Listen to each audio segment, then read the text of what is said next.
some multi-generational things. We now have 5 generations in the workplace. We're going to talk about the shrinking labor force, what's happening and what you can do about it. We'll talk about millennials and centennials, or the new generation. We'll talk about some cultural shifts in the workplace, and I'm going to give you some solutions to deal with some of these changes, both that are current and that are going to happen in the future. So first, let's talk about changing workplace demographics. There are lots of changes going on right now in the workforce. We've got ethnic changes going on. We've got a generational spread. For the first time, we have 5 generations in the workplace. And there's an aging of the workplace as the baby boomers age. And all of these things together alter our traditional experience and expectations in the workplace. So let's start with the demographic changes. So you'll see here that for the first time, whites are going to make up the minority, they're going to be a minority. They're only going to be 48.3%, and this is by 2050. The big things I want to pick out is that the Hispanic Latino population is going to double. It's going from 16% to 30%. And that's due from 2 reasons. Number one, they tend to have a lot more children, and so those children are then coming into the workforce. And they have the greatest participation rate of any demographic. So 65% of Latinos are either working or looking for work. So this is going to have a big impact on the future of our workforce. African Americans remain steady over time, and Asians are going to double as well, but they're still a relatively small portion of our workforce demographics. An increase in Latinos in your workplace is going to mean more diversity training programs and more development of retention programs aimed at Latinos. And those changes will evolve more gradually than some of the other changes that are more prominent right now. So for the first time ever, we have 5 generations in the workplace. Can you guys see over here? Okay. So let's talk about the traditionalists first. Those are employees that were born pre-1945. They are still in the workforce. They are characterized as being loyal, cautious, formal. About 50% of them are former military, and almost all of them are white males. So we have a very unidemographic population with the people who are traditionalists. Then we came up with the baby boomers. Those are people who were born 1945 to 1960. These people are very optimistic, very self-focused, competitive, forever young. This was the first time we had women and minorities entering the workforce, and they prioritized work over family. So we have a lot of workaholics. Sorry. Workaholics that are baby boomers. Then, I know you've heard a lot about Generation X. Those are employees that were born between 1961 and 1980. This generation is more skeptical. They're more independent. They're the first latchkey kids when moms went to work. They're very resilient and adaptable in the workforce. They have a steady work ethic, but they're less loyal to one company.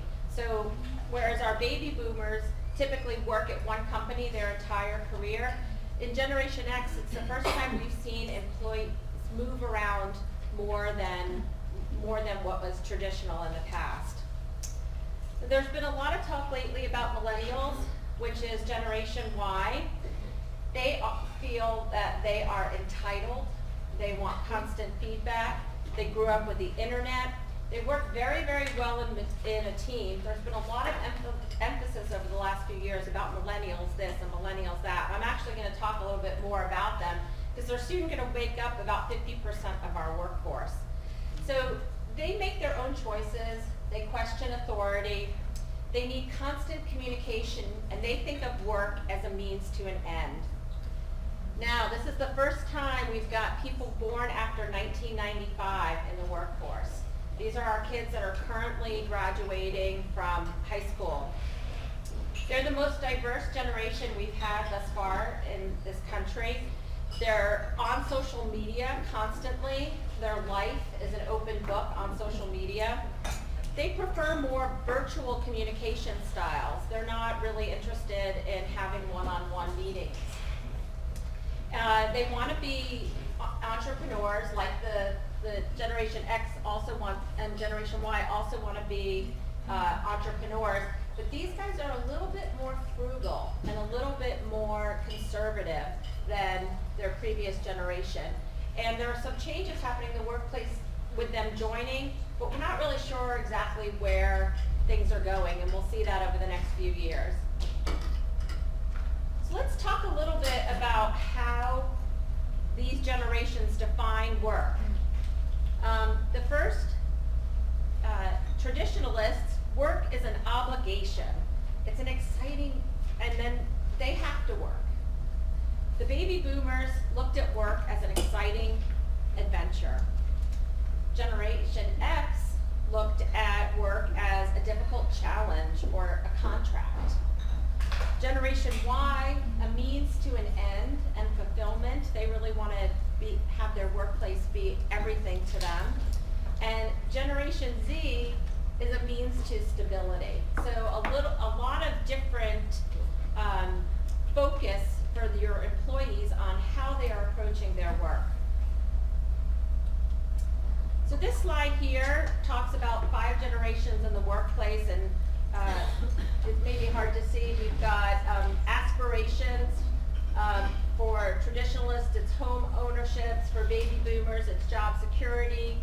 Generation X wants work-life balance, and Generation Y wants freedom and reliability. And again, Generation Z, or the Centennials, wants that stability. But the biggest thing I want to point out from this chart is the communication preference, because this is huge. This is how you communicate within your organization. So in the past, traditionalists prefer that face-to-face communication. They want to see you. They want to talk to you live. Then the baby boomers ideally want face-to-face, but they're more open to the telephone or email. They're a little bit more relaxed than the face-to-face of the traditionalists. Generation X is a text messaging and email. This was really the boom of email when this generation started working. And that is their primary means of communication, email.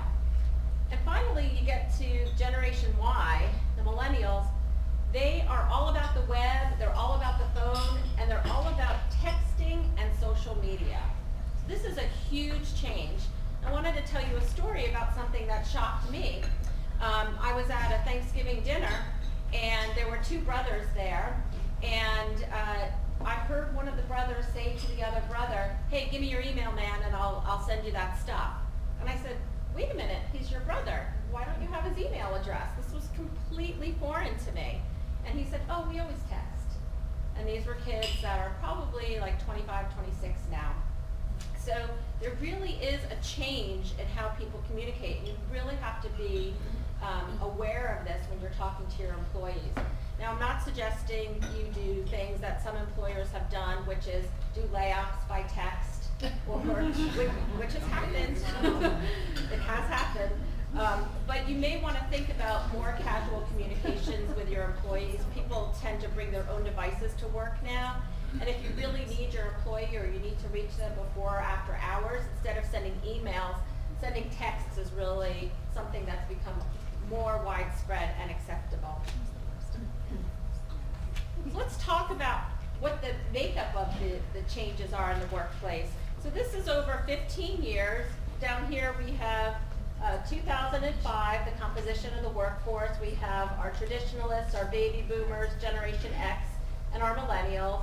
And then way up here, just 15 years later in 2020, we still have traditionalists in the workforce. We have baby boomers, our Generation X. You can see here, this is Generation Y, this is our millennials. They have doubled in size, okay? And we've got the entry of our Generation Z. So traditionalists are shrinking. They're like 80% less from here to here. Excuse me, from here to here. But they're still in the workforce, and those are people that still want to be at work or have to be at work. The baby boomers are shrinking. These are the baby boomers, this orange one here. So you can see they're shrinking a little bit. Excuse me. This is the baby boomers, the green. They're shrinking, and they're shrinking by about 50%, but again, a lot of them are still in the workforce. And Generation X is remaining steady. We're all still in the workplace here. And then here you've got Generation Z entering the workforce.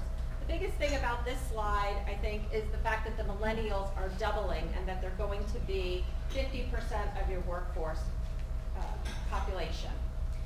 So let's talk about some myths that you might have about a multi-generational workforce. So the first is that younger workers perform better. And there's actually zero correlation between age and ability to perform on the job. There's been multiple studies thinking that the newer, younger kids are better at the work, and that's actually not true. There's no correlation whatsoever, and in fact, with older workers, they've crystallized their intelligence, and their work is based on wisdom and experience. So they really bring a lot to the workforce. Second myth is companies can't afford to retain baby boomers and other experienced workers. They're simply too expensive. And that's really a myth, because baby boomers still want to be in the workforce, and they're not interested in making the type of money that they were made in the past. They are more interested in flexibility and part-time hours. So you may be able to keep a part-time baby boomer in your organization, reduce their salary, reduce their expenses to you, but still keep their knowledge and experience within your organization. And the next myth is that businesses and HR leaders are making age diversity a high priority. And in fact, 64% of CEOs are making diversity a priority within their organization, but only 8% of them are focused on this multi-generational issue and focusing on age as part of their diversity initiative. So this is something you should be thinking about within your businesses. And last myth is by declining to retire, older employees are taking jobs from younger ones. And that is also a myth. There's no evidence of this. In fact, there's a work shortage. We're going to talk about this, and there is plenty of work for everyone. So, in fact, there are plenty of jobs, but our workforce is shrinking. And why is it shrinking? Well, first of all, it's growing more slowly than the past, okay? You had your baby boomers, and then they entered the workforce. The baby boomer generation was very, very large, and the Generation X population was much smaller. So we don't have as many people entering the workforce. Labor force participation rate is also declining. In 2000, 67% of Americans were said to be in the workforce. 65% of Latinos, remember that statistic. And in 2050, it's estimated that only 58.5% of people will be in the workplace. And that, again, is due to some of the aging population. So what does this mean? We're going to need to recruit and train a more diverse workplace. So one of the things that they've talked about with the baby boomers retiring is called the silver tsunami. And I don't like to talk too much about hurricanes here, but it really is a big, huge change in the workforce. So every day, 10,000 baby boomers turn 65, and the average retirement is 61 to 65. Now, a lot of baby boomers are again working later, and you're going to need to keep them. And how are you going to keep them engaged within the company? And here's a fact that I thought was a little sad, but 50% of those baby boomers who are in the workforce have, quote, retired in place. What does that mean? Well, they're really content with what they're doing. They're not putting that much effort into the job, and they aren't always willing to go the extra mile as they were in the past. Then another reason why the workforce is shrinking is these millennials who are not loyal to one company, they're not planning on being at one company for a long time, are job hopping. And these two things together, well, combined with less workers entering the workforce, is that by 2020, there are going to be a 5 million worker shortage of jobs. So 30 million jobs will be available as boomers retire. Another 24 million jobs will be replaced.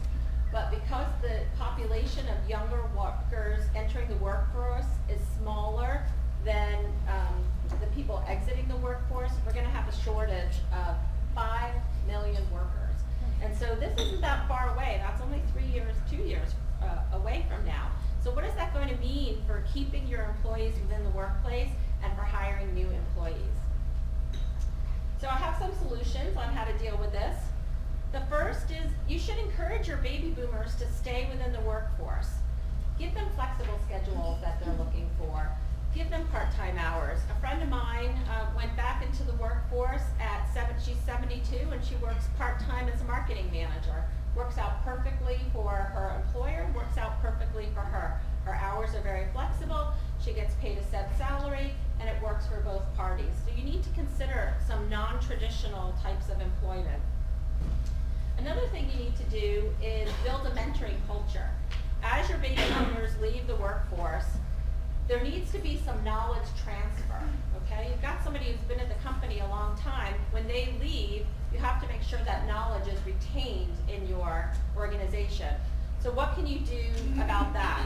You can set up mentoring programs that partner some of your younger workforce with some of your older workforce to get that knowledge transfer and have some of that wisdom brought down into your younger workers.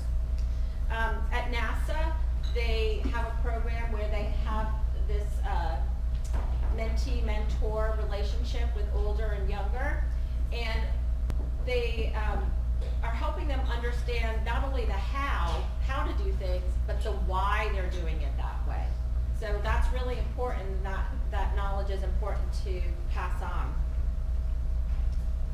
Another solution for you to consider is to invest in employee career development.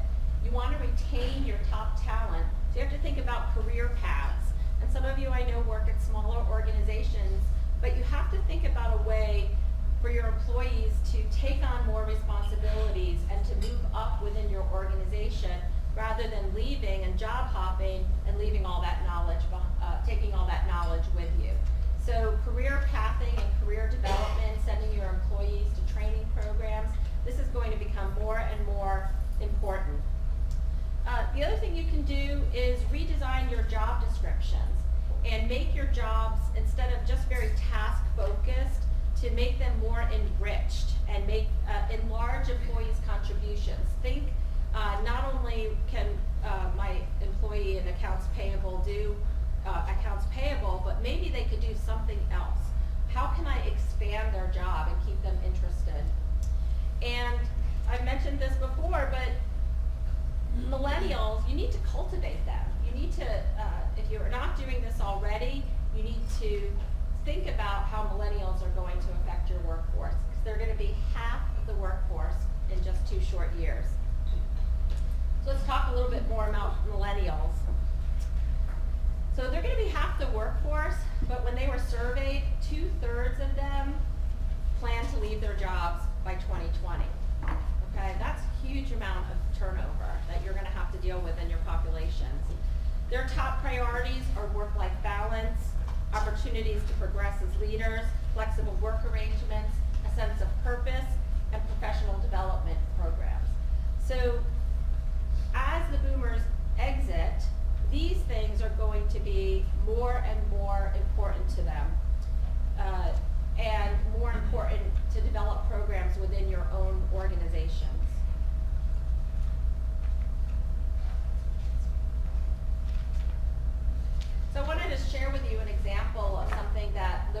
Mutual is doing to keep the millennials in their workforce.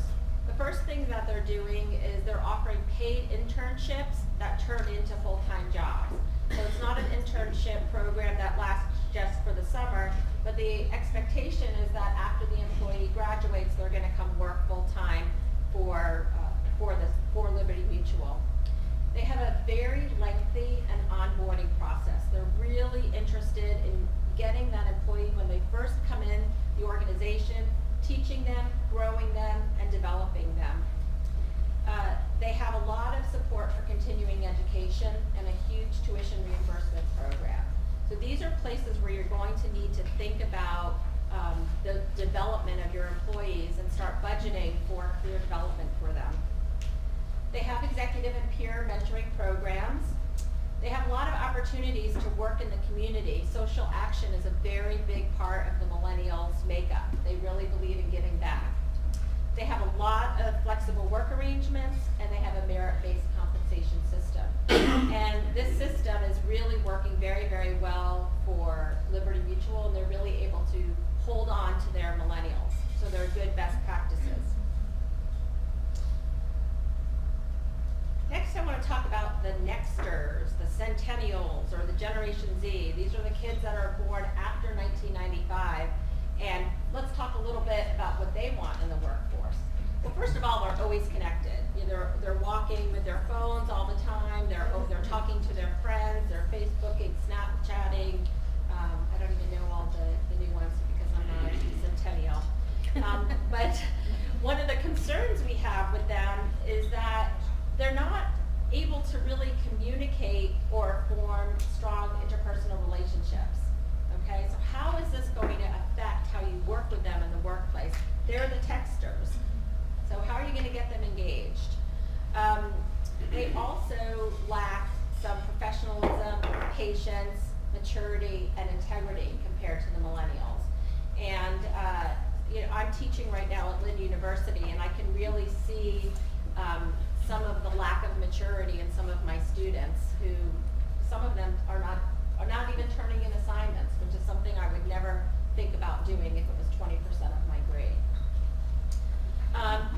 Generation Z also wants a global and multidisciplinary approach to work, and because they're less patient and because they have interpersonal skills, they're going to require more support from you. So they're really going to need a mentor within the organization that's going to help them become a proficient employee within your employee population. So a little more about Generation Z. Technology is their primary means of communication. They still prefer a face-to-face with their managers versus Generation X, which would prefer to do everything by email. They seek out diverse experiences. They have a real go-getter mentality. They really want to make a difference. They really want to come to work and get the job done. They embrace flexibility and well-being, and job security is very, very important to them. So all of these things together have made some really big cultural shifts in the workplace. So what is this going to mean for you as employers? Well, you're going to have to think about different kinds of benefits, different ways to reward your employees. You're going to have to embrace the changing attitudes of work and family, and you're going to have to think a lot about retraining and training of new skills that are needed in the workforce. We have a shortage of workers coming in, and you're going to need to come up with programs on how to train them. So some of the changes that have come up in work and family is there's a lot more emphasis on some intangible or non-financial benefits. Employees, millennials, and Generation X are more interested in daycare, in elder care, in a job rotation program. That's one way to keep them engaged. They really want parental leave, and I know a lot of small employers are not giving parental leave, and this is something you should consider as these millennials start to have children, to at least maybe give 2 weeks of parental leave after their disability. They really like alternative work schedules, and this can really work well with your baby boomers. You can have people working, sharing a job perhaps, and about 20%, 80% of millennials do 20 hours per week of work when they're not at the office. So you've got to think a little bit differently about them having a face in the office all the time. They're interested in telecommuting. Telecommuting is up. It's doubled in the last 10 years. Adoption assistance has become more important as some of the Generation X and Generation Y are having fertility problems. And another thing that's come up a lot is same-sex benefits. So if you don't have a same-sex benefit program within your medical dental program, you may want to think about adding that. So in terms of millennials, 2/3 of millennials have adopted a flexible work arrangement. And this is actually a global survey. So when they looked at millennials all across the world, 2/3 of them have adopted a schedule that gives them flexibility. And this is 21 points higher than last year's survey. So you can see that globally, employers are starting to be more generous with giving these flexible work arrangements. So if you don't have this type of policy in your office, you may want to consider implementing one. And they're not just nice to have, but they really, really focus on improved performance and retention. And you really want to keep those people that are good employees working for you over and over again and not leaving to go to another employer. And flexible work arrangements support greater productivity and employee engagement, and it's shown that they also enhance personal well-being, health, and happiness, which is a lot more important to the younger generation than it was for the baby boomers, who were all about being a workaholic and just putting their head down and working. So what are the benefits that millennials and Generation Z are going to expect in the workplace going forward? Well, all of the millennials really expect the standard benefits package. Healthcare plans, retirement plans, disability. They think they can get this anywhere. So if you don't have a program like this, you have to really have a base minimum in order to keep your millennials to have medical programs. They want flexible benefits. They want customization. They want to be able to pick and choose what they want. AFLAC, for example, offers lots of programs that employees can pick and choose as optional benefits. I'm not an AFLAC representative, but if you know of one, you may want to talk about offering some benefits that you may not have considered in the past. The biggest benefit that younger workers want is help with student debt. And this is something that we've never seen before. But with the stress of the economy, a lack of savings, there's $1.4 trillion of student debt right now. And 71% of the 2017 graduates are graduating with college debt. This is a lot different than it was for the Generation Xers and the baby boomers. So the biggest benefit that they're looking for is help in repaying their student loans. This is something that most of you likely don't have in place. This is probably a big employer benefit that they're considering.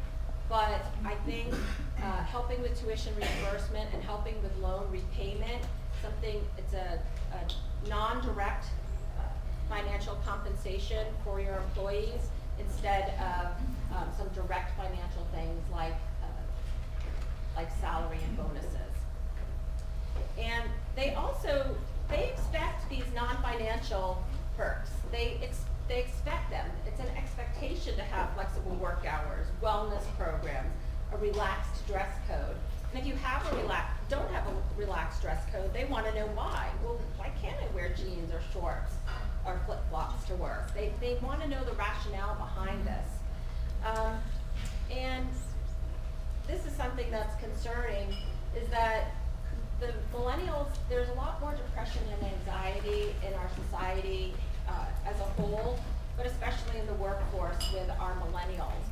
And so some of these programs, these non-financial programs and alternate benefits, are really going to help your employees with their emotional well-being, and that will keep them engaged in their work in the workplace. So we talked about benefits. Let's talk about recruiting. So remember, workforce in 2 years is going to be short 5 million workers. It's a lot of open jobs. So one of the things that you can do is reevaluate the skill set for entry-level positions. I'm sure some of you have entry-level roles.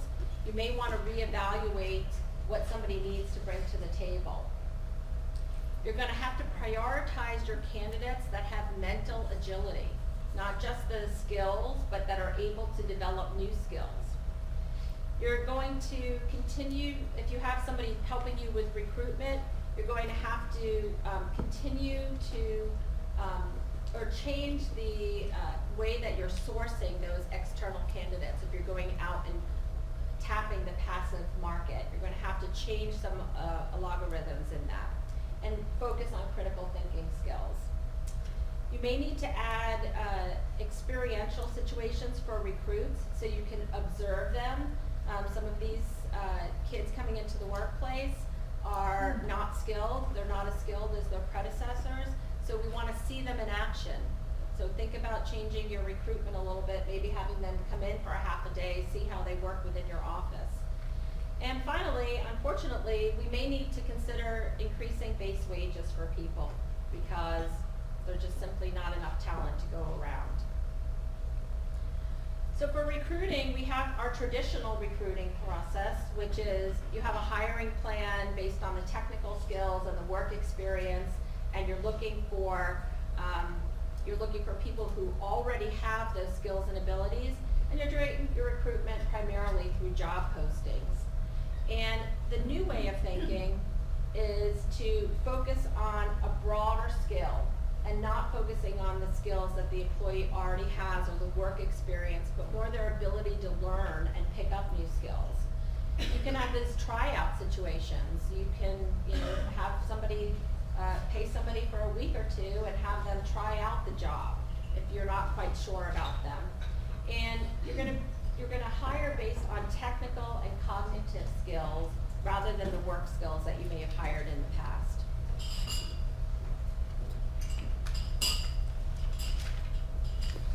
So another thing that you do in your workplace, or you should be doing in your workplace, is annual performance appraisals, right? But annual appraisals really aren't cutting it anymore, especially for the millennials. They want constant feedback. They want quick, they want informal, they want to know how they did it today or yesterday. They don't want to wait a whole year or a biannual, if you do mid-year reviews. They don't want to wait that long for their feedback. They want it today. And so annual reviews have been phasing out within the larger organizations, and they're being replaced with check-ins. So weekly check-ins, monthly check-ins, things that are more frequent. They take less time overall, right? Because you're spending 5 or 10 minutes with an employee rather than spending 2 hours completing that annual performance appraisal and then another hour delivering it. So consider moving to an informal check-in process, and you're probably going to need to train your managers on how to do that. There's been an emphasis now on feeding forward rather than feedback, okay? So rather than what you did before, what will you need to do in the future, and how can I help you develop those skills? So this is a new emphasis for performance appraisal systems. Again, moving back to career development and skill development, this is all part of the performance appraisal process as you set goals. And another trend that's happening right now is the overall ratings that you give people are being phased out. So when I first learned about that, I was a little perplexed, because how are you going to distribute compensation or bonuses if you don't have overall ratings? But it's more about the employee's contribution to the workforce as a whole, and the way that they're able to help with teamwork and developing projects rather than an overall rating. So there are some things that you can do also to help your employees when you're doing performance appraisals. You can set clear expectations for them. Again, this is going back to the why, okay? If you expect butts and seats, tell them you expect butts and seats. If they can't stream a basketball game on their second monitor while they're working, you need to tell them.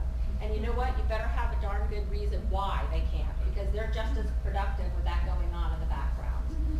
If you have a dress code, you have to talk about why you have a dress code. Is it professional image? Is it because we have clients coming in the organization? Just don't have a general dress code. And you want to reward them and support them financially.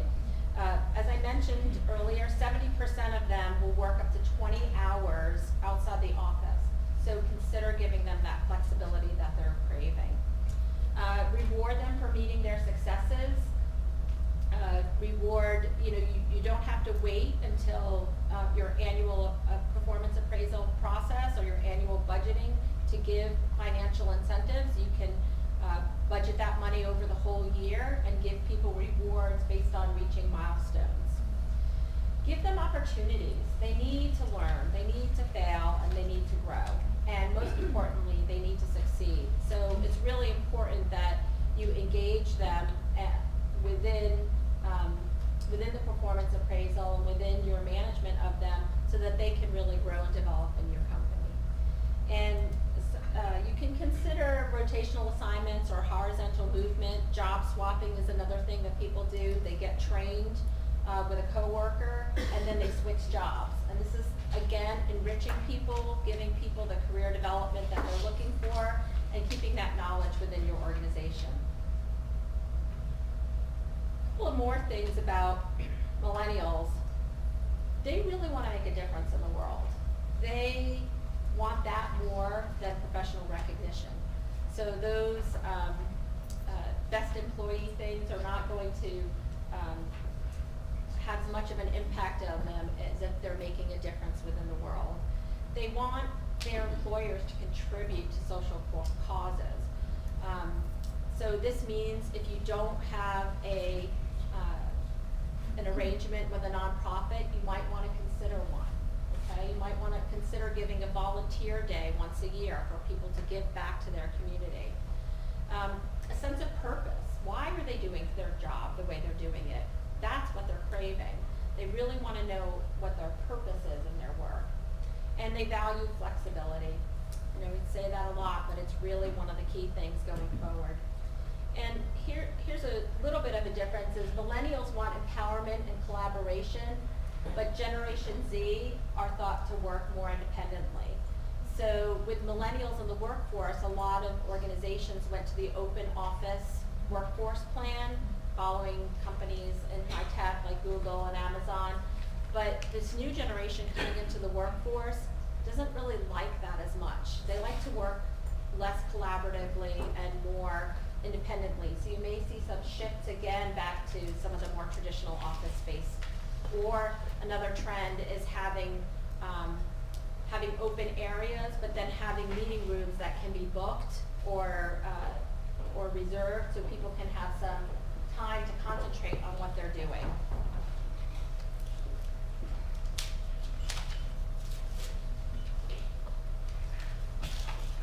Some solutions for your work environment is to invest in training and education for improved retention. Focus on that experiential learning. Especially for Generation Z, you're going to have to give them some soft skills training and work on their communication skills. They just don't have them because they're growing up in such a tech world.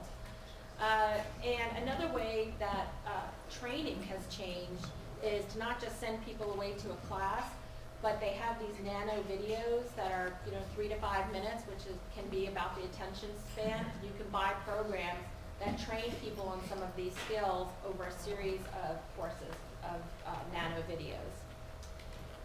Start a mentoring program And you can do reverse mentoring too. Think about some of your baby boomers in the office who may not be as tech savvy as some of your millennials or your Generation Z. Have a reverse mentoring program where they help them with their technology. Encourage intrapreneuring instead of entrepreneuring. And what that means is ask your employees, do you think we're doing this right? Do you have any ideas that we might not have thought about, or new products we should be offering? Ask them, get them involved in the company's direction, and they have a lot of good ideas, and are you asking them for them? And finally, many of you have done this already, but invest in technology. And think guidelines, not restrictions. So don't think you can't check social media at work. Think, in general, you should be checking social media on your work break, on your lunch break, or only when it's work appropriate. More about the doing good for the economy. Encourage on-the-clock volunteerism. Perhaps your company can do a Habitat Humanity House, or you can all take the day off and go do volunteering at a shelter, something that builds teamwork as well as giving back to the community. You could if you don't want to do something like that, you could create a corporate matching program where if employees donate to a charity, you're going to match that. You don't have to match it 100%, but maybe you match it 50%. You can form partnerships with local nonprofits if it's something that you personally are very interested in. And transparency is also very important to this generation. So be open and honest about how the company is doing, and enact and promote ethical practices. So doing good within your company and doing good within the community. One thing we haven't talked about are relationships in the workplace. And for millennials, the perfect boss is 35% a boss, 35% ethical and fair and transparent, and 30% dependable and consistent. So if your managers are not meeting this model, think about what development you might need to do for your managers. Friendships are very, very important in the workplace. 88% of millennials want coworkers to be their friends. Okay, that's huge. Okay, that people want to hang out with the people they work with. They're at work more than any other place in the workplace. So they want to enjoy what they're doing. It's more important for them to enjoy their work than it is for them to make money. And this is another trend that some of us who are older might not understand, but 67% of them are likely to share personal information in the workplace. And that includes family problems, what they're making, relationship problems, and only 30% of baby boomers tend to do this. So this is a huge shift. And so you're really going to be employing the whole employee, the emotional well-being, the social relationships, the benefits. It's a different way of thinking about your employees that come to work every day. So some solutions of dealing with this are to hire for personality, develop your and developability. It's more important to get the culture fit. Somebody's going to last within your organization.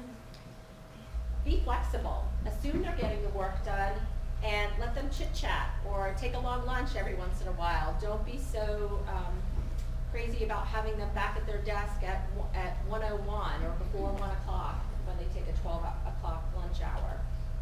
Be inclusive. Try and disintegrate any cliques within the office. You can do that by team building exercises that get people talking across departments or across cliques. Focus more on people and not the finances. More engaged employees are more productive, and more engaged employees have a 100% effect on your bottom line. So it's doing some of the softer things that we think that we might not think about to increase your overall revenues. And never lose sight of productivity. Emphasize performance and service, and celebrate team success. Gave you a lot of information today. Questions?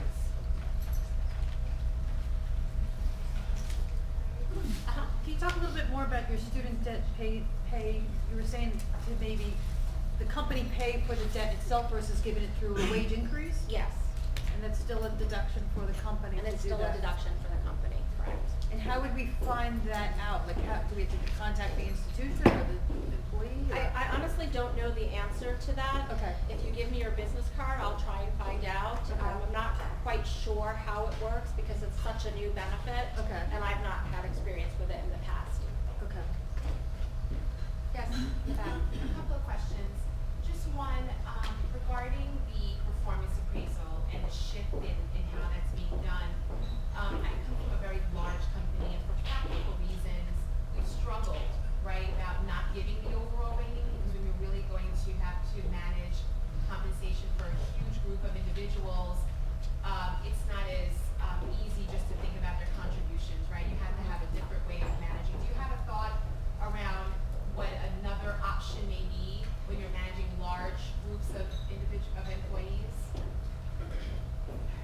I think, in my mind, I may think of employees that go the extra mile, employees that meet expectations, and employees that need improvement. You may not give them a rating, but you know who your top performers are in your company. Everybody knows. You know where your potential is. So reward your employees that have potential.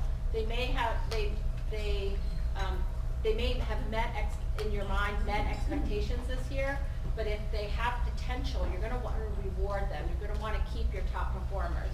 So some employees, some managers may kind of create a distribution in their head or on a piece of paper that's not formalized, and so coming up with a system like that would be helpful. Do you find that that correlates to the concept of the distribution curve and how employees, again, to manage if you have a budget? Yeah. You know, that's where it comes down to where, you know, if you don't have all managers calibrating the same. Right. So excelling for one manager is not excelling for another, and trying to kind of create that. Right.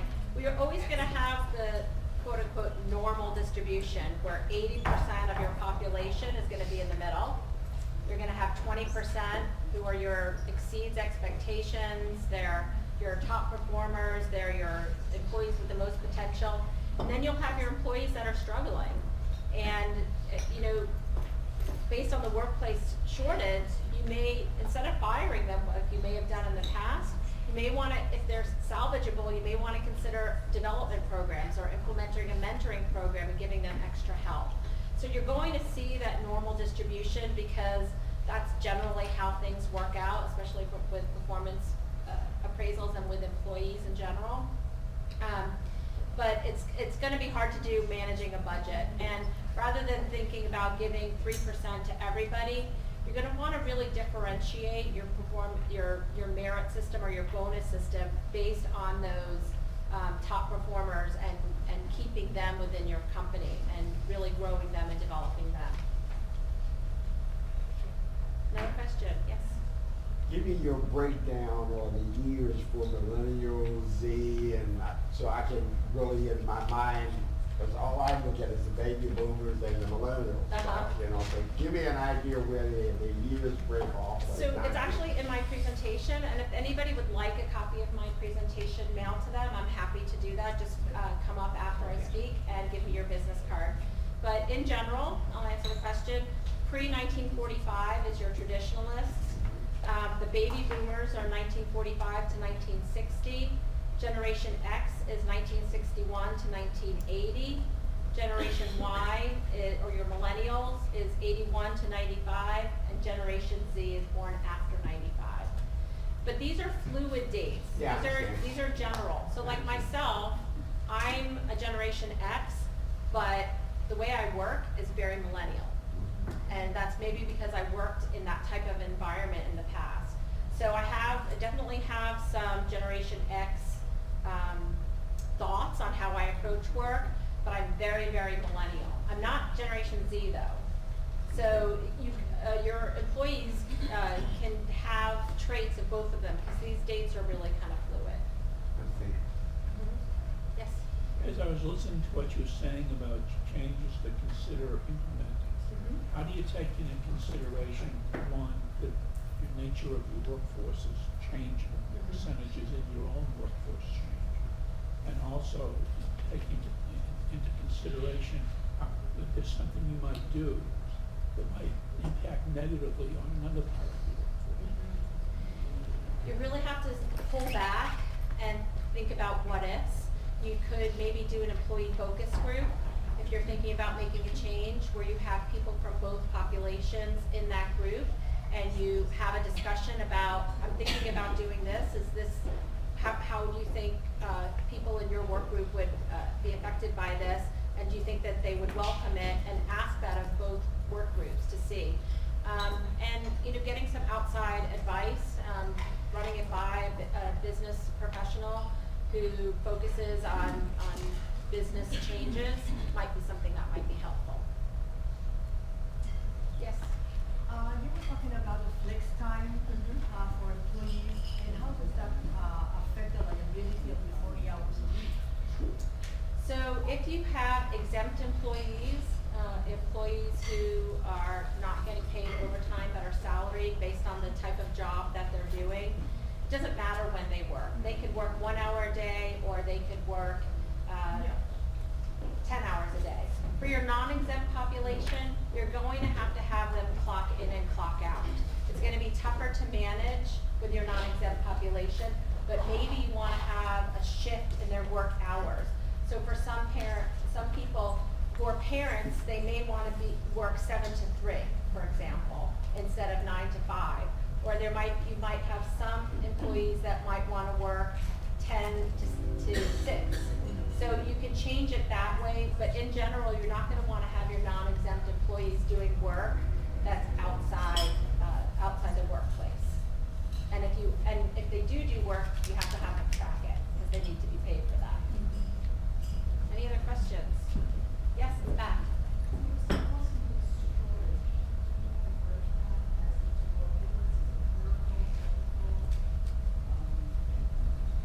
The shortage is really across the board, but the biggest place you're going to have your shortage is in your entry-level jobs because there are just not that many people entering the workforce.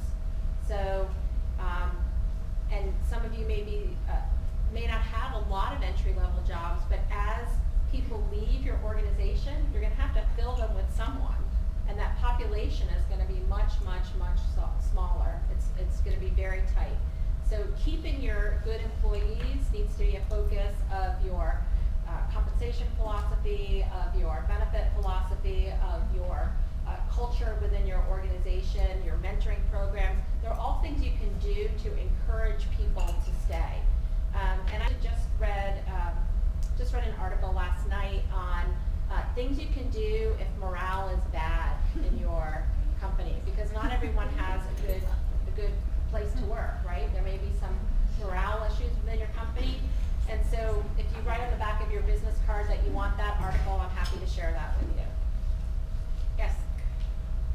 Talking again about the shortage that's upcoming, what I've seen in our agency is a lot of the baby boomers, and we're talking the very high paid positions, they're coming back. Yes. But they're filling level below that high paid position. So Right. we're having issues with the entry level mid-management saying, hey, they have taken that position from me, that opportunity. Right. So is that something that we're seeing? We have had so many, and they're coming back and working for a little bit without pay. Right. And then Well, jumping that's one of the into it. myths that they're taking the Happening in our jobs. office, yeah. The actual reality is that there's plenty of work to go around. Yes. So maybe it's how you communicate that person coming back in and why they're taking that role. Maybe it's a temporary situation. Sometimes baby boomers come back, they're only working 20 hours a week. So think about how you structure it and how you communicate what that employee's role is in the organization going forward, and talk about other opportunities that are coming up. Any more questions? No? Okay, again, I'll be here for the day. I'm sitting right over here, so if anybody wants a copy of the presentation, write it on the back of your business card. If you want that article on low morale, write it on the back of your business card, hand it to me sometimes today. I've given you all a brochure of my service.